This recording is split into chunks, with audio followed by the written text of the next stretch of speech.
Oi, gente, tudo bem? Para quem não me conhece, meu nome é Rita e eu tô aqui hoje para falar sobre um livro que eu li já faz algum tempinho. Eu tinha feito um vídeo de mais de 1 hora de gravação, olha que doideira isso.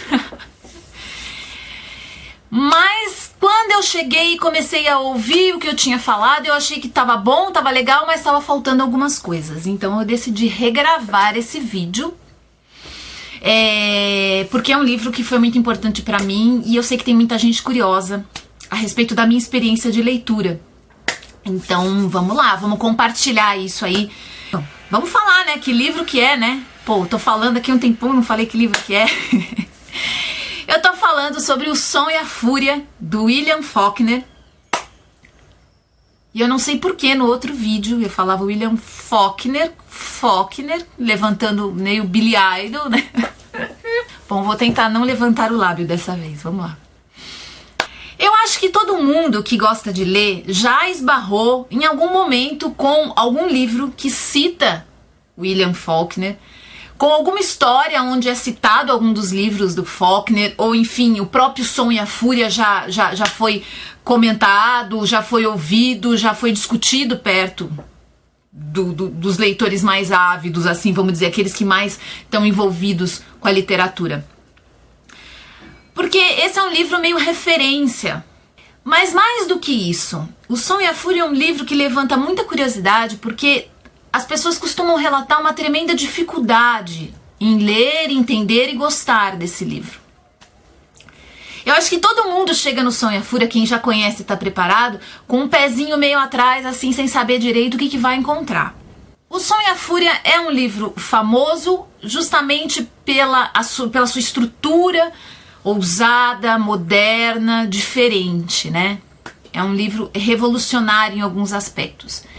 E é muito interessante se a gente parar para pensar quem era William Faulkner e por que ele decidiu fazer esse livro e por que esse livro saiu desse jeito, tá?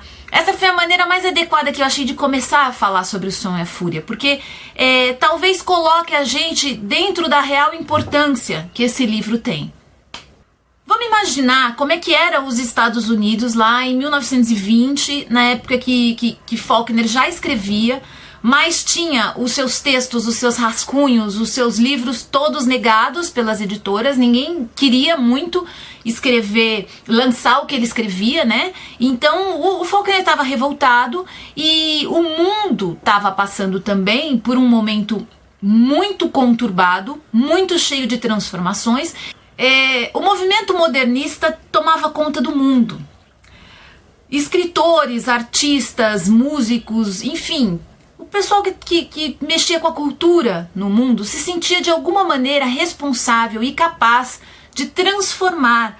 Vamos lembrar que a gente estava no meio de 2 grandes guerras, o mundo vivia momentos muito delicados, muito instáveis, né? E existia uma necessidade muito grande de se transformar aquilo que não estava dando certo.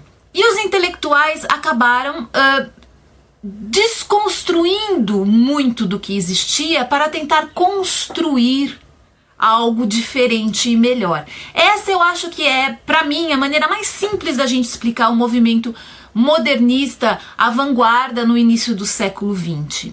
Uma tentativa de reconstruir um mundo melhor, desconstruindo aquilo que já tinha, tá? Então a gente vê nas artes lá o Picasso com o cubismo, a gente vê na música Kandinsky, a gente vê inclusive na moda, né? Chanel entrando com uma filosofia completamente diferente. Quer dizer, acontecia uma desconstrução. Se virava as costas para o modo antigo de viver a vida, principalmente a vida cultural, tá? As regras, as normas, a academia, e começava a se tentar enxergar um mundo novo, diferente. Então é nessa onda que Faulkner estava escrevendo, tá? Ele também tinha ideias geniais que as editoras não gostavam, de textos totalmente desconstruídos aí. Mas mais do que isso, nos Estados Unidos especificamente, acontecia uma grande mudança social. Existia a questão racial, que era muito forte naquela época.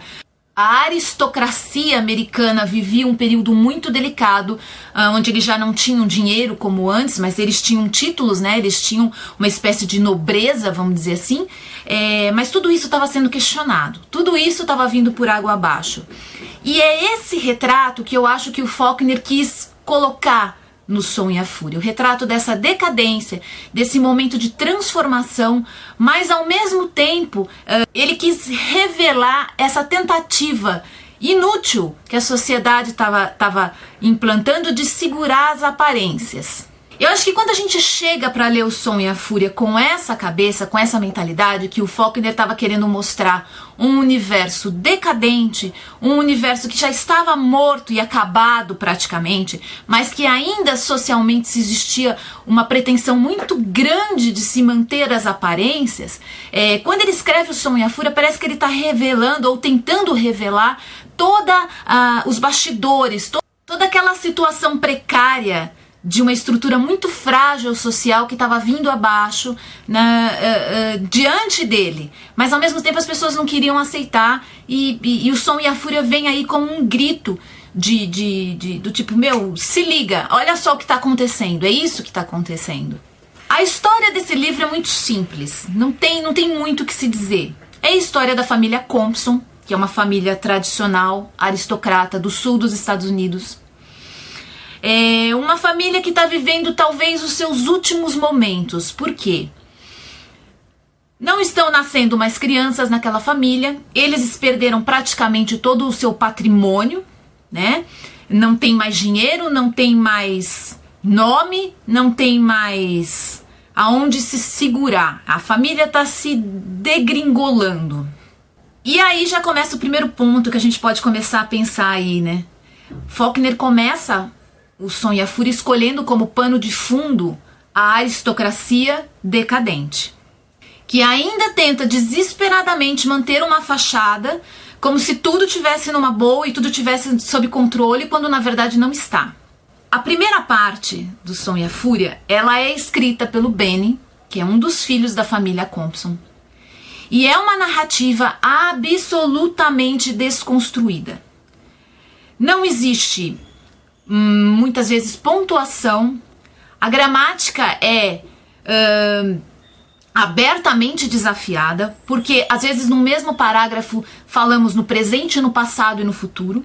Quer dizer, também não existe uma linha de tempo, a gente não sabe em que momento Benny está da história, se ele está falando de quando ele era criança, quando ele é adolescente ou quando ele já está aos 33 anos, que é a idade dele no início do livro. A gente não sabe onde ele está, com quem ele está, mas ao mesmo tempo nós vamos recebendo uma quantidade absurda de informação sobre as sensações, os sentimentos e a visão de mundo do Benny. E aí tem mais um detalhe muito interessante. O Benny sofre de um retardo mental. Agora, por que Faulkner ia colocar, para abrir a história da família Compson, contando pra gente sobre aquele momento de decadência da família, um dos membros que sofre de retardo mental? Existe um significado muito interessante nisso e eu vi isso claramente.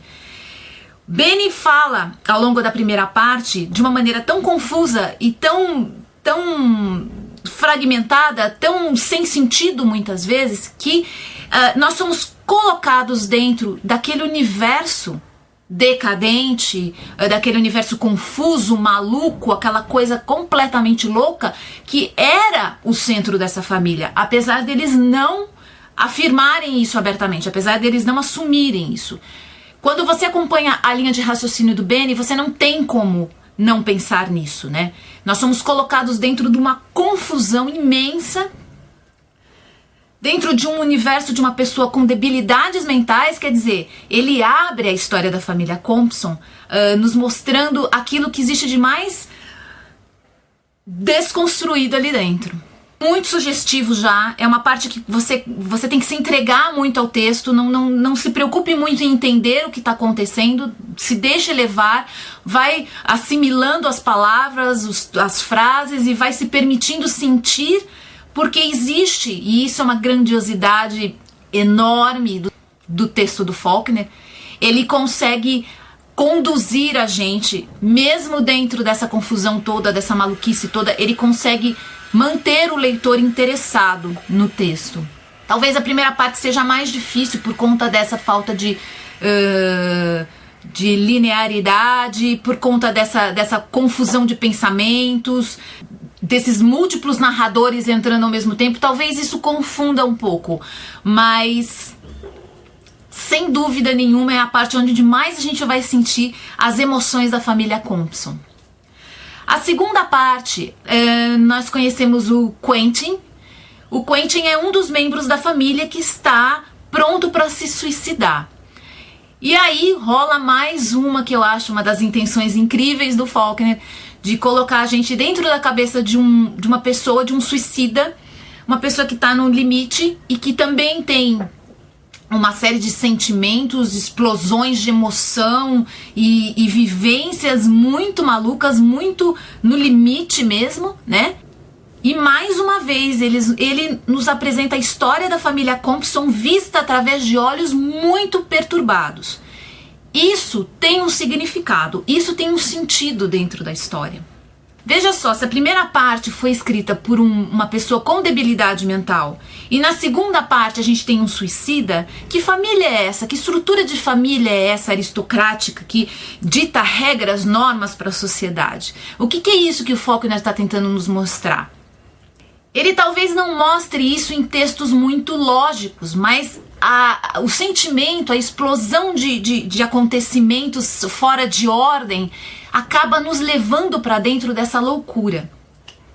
Nessa parte do Quentin, eu senti uma coisa muito claustrofóbica, uma sensação de falta de espaço, de falta de ar, de falta de possibilidade muito grande. E o texto vai deixando a gente, parece que com, sabe, um sufocamento, uma coisa esquisita, uma onda de emoção e de sensações muito forte o texto do Faulkner nesse livro. Você acaba se envolvendo e se você realmente se deixar levar por aquela loucura, você entra num universo paralelo de angústia, de aprisionamento, enfim, é incrível essa experiência. Eu acho que o Faulkner foi muito, muito capaz quando ele criou esse texto e essa narrativa dessa maneira tão, tão intensa, sabe? Sem dúvida, a segunda parte para mim me marcou muito por conta disso. A terceira parte desse livro, ela é contada pelo Jason, que é o terceiro filho dessa família Compson. E aí já é uma narrativa mais linear, é uma narrativa que conta, sim, com algumas fragmentações, com algumas digressões estranhas, mas é um texto mais construído dentro da normalidade, vamos dizer assim. Só que Jason não é uma pessoa nem um pouco normal, ele é um cara malvado, sórdido, um personagem que foi sendo moldado pelas experiências da família e pelas próprias experiências.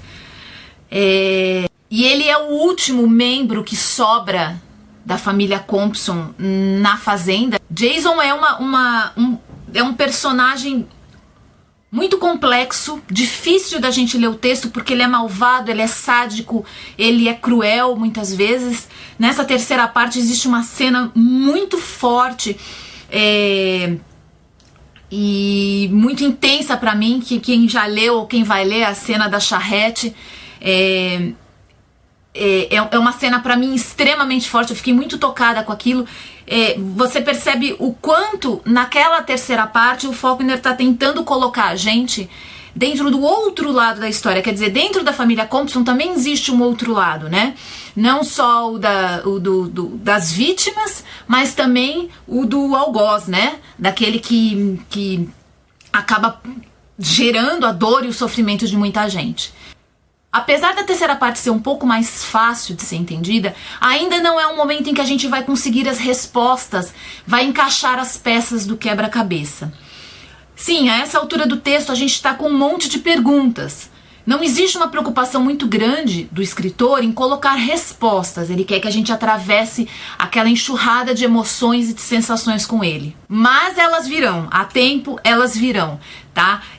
Então não abandonem o texto porque você não está entendendo. Entender ali é o de menos, sentir é o mais importante.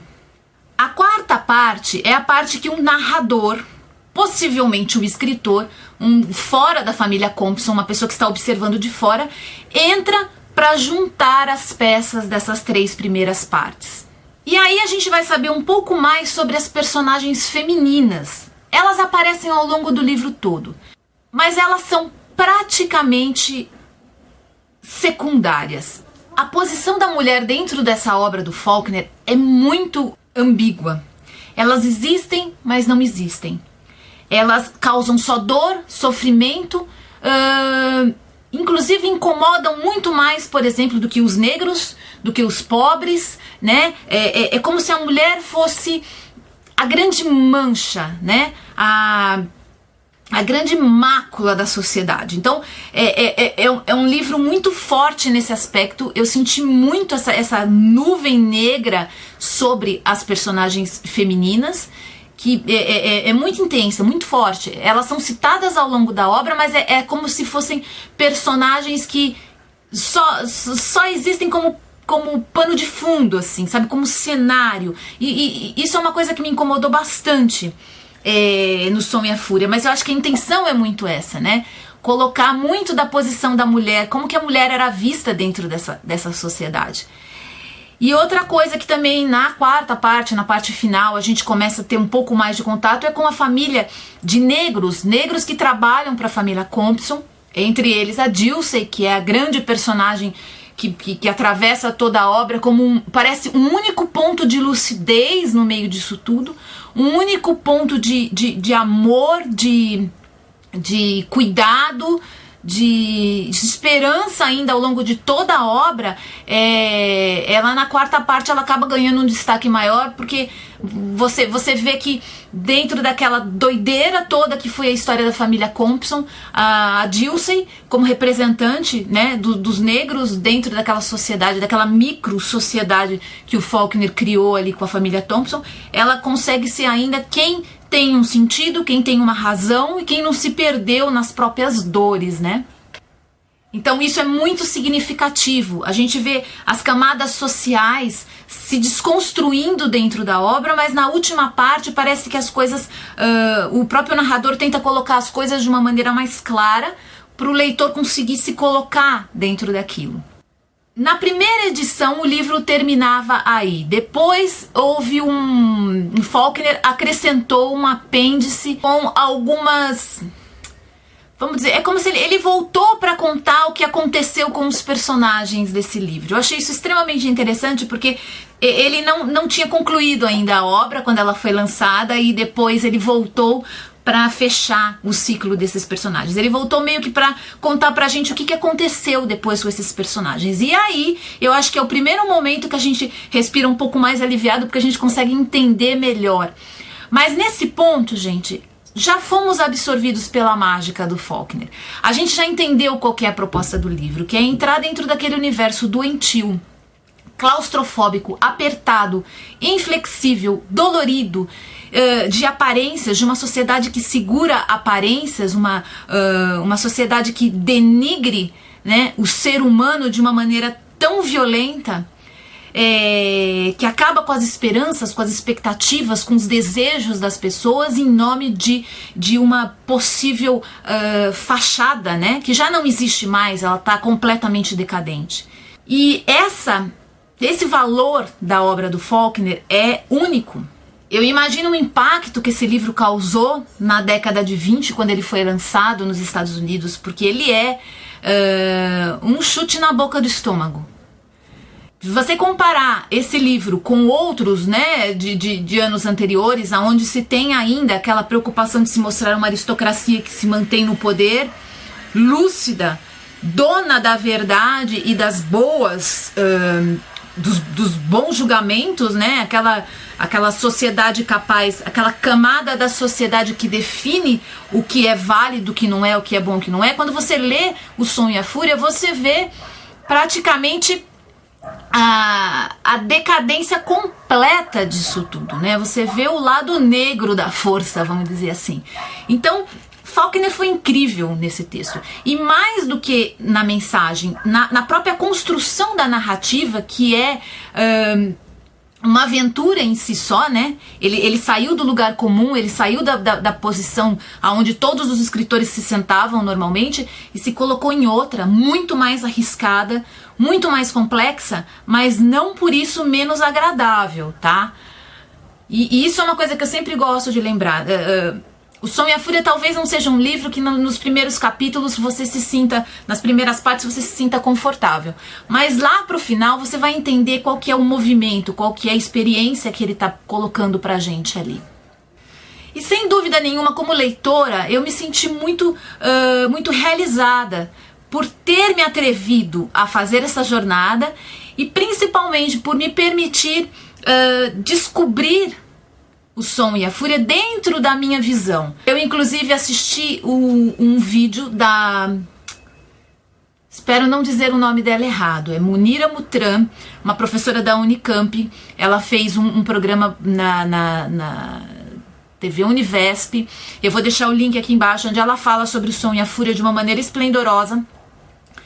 Incrível. Eu acho que vale a pena você assistir esse vídeo antes de começar a ler O Som e a Fúria. Me acrescentou muito, me facilitou muito o percurso ao longo dessa história, mas o mais importante foi chegar no final e perceber que aquele livro tinha conversado comigo, tinha conversado com a minha história, eu tinha conseguido dialogar, mesmo naqueles momentos mais confusos, naqueles momentos mais perdidos, eu tinha conseguido criar uma ligação, né? Eu tava confiando no Faulkner. Isso pra mim é muito importante, manter essa linha de confiança com o escritor ao longo de um livro. Se eu perco isso, a leitura acaba ficando maçante e cansativa.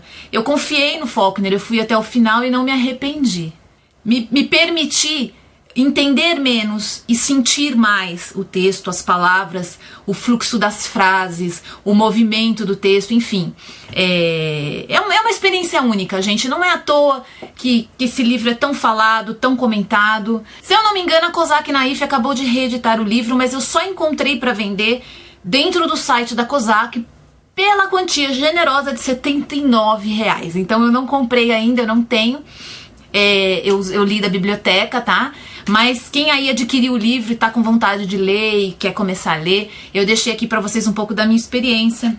Troca ideia comigo, vai lendo, volta aqui, conta pra mim o que vocês estão achando, o que vocês estão sentindo, se acha que eu pirei muito na batatinha, ou se vocês estão pirando na batatinha, enfim, vem trocar ideia comigo aqui, porque foi um livro que me deu muita alegria.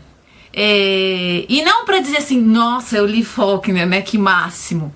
Não é isso. Ter trocado, ter conseguido criar esse elo com aquela história tão especial e tão importante para a formação de uma nova mentalidade. Eu acho que era essa a principal intenção do Faulkner, né? Abrir a cabeça das pessoas para que elas começassem a ver o mundo como ele realmente era, né?